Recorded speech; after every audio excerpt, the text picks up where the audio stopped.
Black અમૃત રક્ષા અમૃત ફાર્માટ્રેક company Ahmedabad સિદ્ધરાજભાઈ વાળા આપનું હાર્દિક સ્વાગત કરું છું. અત્યારે હું સનાળા ગામ કુકાવા તાલુકાનો ચંદુભાઈ નસીદ તેઓની વાડી આવ્યો છું. એને ડુંગળીમાં હું ઉપયોગ કર્યો આપણે એ જોઈ શકી. ચંદુભાઈ, આમાં તમે પહેલો ઉપયોગ પૃથ્વી અમૃત, બ્લેક અમૃત અને રક્ષા અમૃત. પૃથ્વી અમૃત ખાતર વાપર્યા પછી તમે બીજો કોઈ પેસ્ટિસાઇડ કે રાસાયણિક ડોઝ આપેલો? નહીં. તો આ તમને ભાવમાં કેવું લાગે કે બીજા ખેડૂત? સારું. તમે ડુંગળીની સાઈઝ ને ઈ બતાવો ખેડૂતને. હા, નીચેથી બધી ડુંગળીની સાઈઝ જુઓ તમે.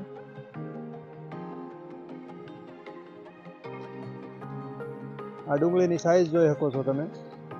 આમાં કોઈ રાસાયણિક ખાતરનો ઉપયોગ નથી થયો, પૃથ્વી અમૃત ખાતરનો ઉપયોગ કરેલો છે. પછી બીજું માથેથી સ્પ્રે કેટલા બ્લેક અમૃત રક્ષા અમૃતના થયા? 2 અને એકવાર એકવાર પિયતમાં બ્લેક અમૃત આપ્યું અને 2 રાઉન્ડ છંટકાવ કરેલ છે.